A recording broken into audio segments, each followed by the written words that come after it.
you wanna play tough and wanna hate this, I'll always show up and make a statement. I don't ever slow up, no I don't take shit. I got no love for the fakeness. If you wanna play tough and wanna hate this, I'll always show up and make a statement. Everything I do so instinctive and so passionate. Every word. Assalamualaikum warahmatullahi wabarakatuh. Salam sejahtera untuk semuanya. Jumpa lagi dengan Digital Edu, kabar terkini terkait isi surat Menpan RB Azwar Anas yang bikin honorer kecewa berat. Selengkapnya ada di pembahasan video berikut ini.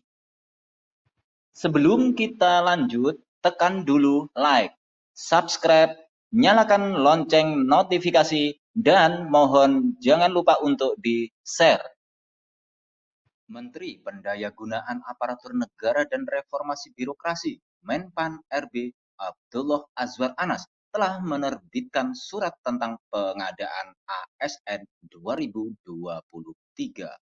Namun, jika ditelaah lebih dalam surat Menpan RB nomor B-M-SM-01-M-00-2023 tertanggal 14 Maret itu membatasi peluang honorer menjadi ASN, baik PNS maupun P3K.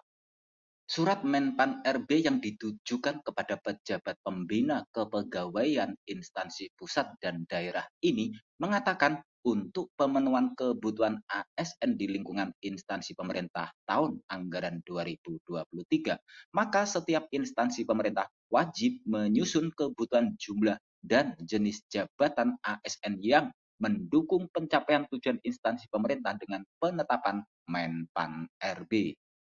Hal tersebut sudah diatur dalam regulasi Undang-Undang Nomor 5 Tahun 2014, Peraturan Pemerintah Nomor 2 Tahun 2017, Junto Peraturan Pemerintah Nomor 17 Tahun 2020 tentang Manajemen PNS dan Peraturan Pemerintah Nomor 49 Tahun 2018 tentang Manajemen Pegawai Pemerintah dengan Perjanjian Kerja atau P3K.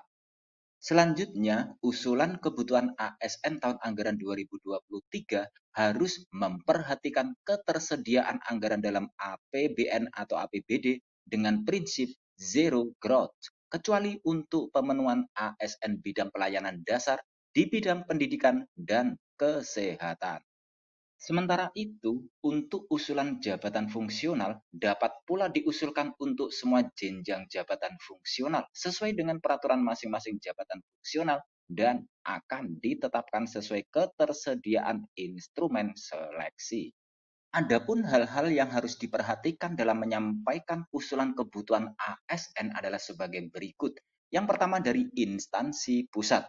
Nah, untuk usulan kebutuhan berdasarkan peta jabatan yang telah ditetapkan oleh PPK dan memperhatikan jumlah ASN yang memasuki batas usia pensiun tahun 2023 serta kesediaan atau kemampuan anggaran dengan ketentuan sebagai berikut. A. Instansi pusat dapat mengusulkan kebutuhan CPNS dan P3K. B. Usulan kebutuhan CPNS hanya pada jabatan di bidang kejaksaan, bidang kehakiman, bidang intelijen, serta tenaga dosen. C. Merujuk huruf A, usulan kebutuhan CPNS untuk jabatan pelaksana berpedoman pada Peraturan Menpan RB nomor 45 tahun 2022 dan Keputusan Menpan RB nomor 1103 tahun 2022. D. Kebutuhan tenaga dosen sebagaimana dimaksud pada huruf A merujuk pada data kebutuhan dari Kementerian Pendidikan, Kebudayaan, Riset, dan Teknologi. E. Usulan kebutuhan P3K untuk jabatan fungsional berpedoman pada Peraturan Menteri tentang nomenklatur masing-masing jabatan fungsional dan Keputusan Menpan RB nomor 158 tahun 2023 dengan syarat kualifikasi pendidikan sesuai rekomendasi dari instansi pembina. Dan F. Kebutuhan tenaga kesehatan merujuk pada data kebutuhan dari Kementerian Kesehatan. Berikutnya hal-hal yang perlu diperhatikan dalam usulan kebutuhan ASN. Yang kedua adalah instansi daerah.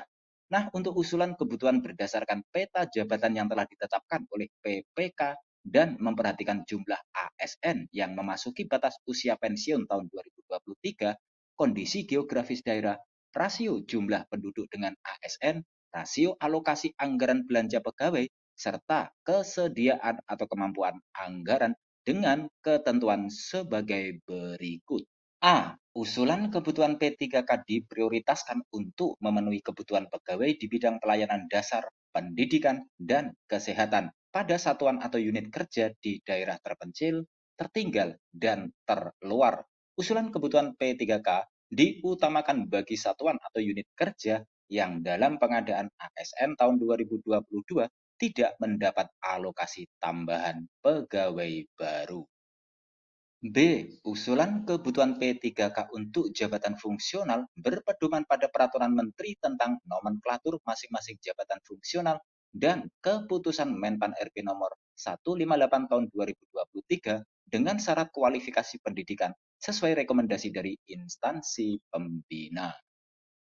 C. Kebutuhan tenaga guru merujuk pada data kebutuhan dari Kemendikbudristek. Dan D. Kebutuhan tenaga kesehatan merujuk pada data kebutuhan dari Kementerian Kesehatan. Selanjutnya, hal-hal yang perlu diperhatikan dalam usulan kebutuhan ASN yang ketiga, yakni instansi pemerintah mengusulkan kebutuhan ASN yang memuat data terkait struktur organisasi, analisis beban kerja, existing pegawai, jumlah usulan kebutuhan ASN, dan masa hubungan perjanjian kerja P3K melalui aplikasi e-formasi mulai tanggal 20 Maret 2023 sampai dengan 30 April 2023. Keempat, instansi wajib melengkapi dokumen, diantaranya A. Tautan peta jabatan terbaru yang telah ditetapkan dan dapat diakses atau diunduh. B. Surat usulan kebutuhan ASN tahun anggaran 2023 yang telah ditandatangani oleh PPK. C. Cetak rincian usulan dari aplikasi e-formasi yang telah ditandatangani oleh PPK. D. Surat kesanggupan pembayaran gaji, tunjangan dan pengembangan kompetensi pegawai yang telah ditandatangani oleh PPK. Kemudian hal-hal yang masih harus diperhatikan dalam usulan kebutuhan ASN yang kelima adalah kelengkapan dokumen sebagaimana dimaksud pada angka 4 disampaikan kepada Menpan RB melalui aplikasi e-formasi paling lambat tanggal 30 April 2023. Dan yang keenam, petunjuk teknis mengenai tata cara pengusulan kebutuhan ASN tahun anggaran 2023 dapat diakses melalui aplikasi e-formasi pada periode pengusulan sebagaimana dimaksud pada angka 3. Demikian kabar hari ini, semoga bermanfaat. Terima kasih sudah menonton Digital Edu. Jangan lupa like, subscribe, dan nyalakan lonceng notifikasi agar selalu update info-info terbaru dari Digital Edu.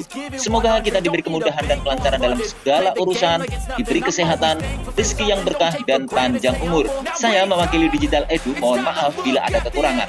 Sampai jumpa pada video selanjutnya. Sekian, wassalamualaikum warahmatullahi wabarakatuh.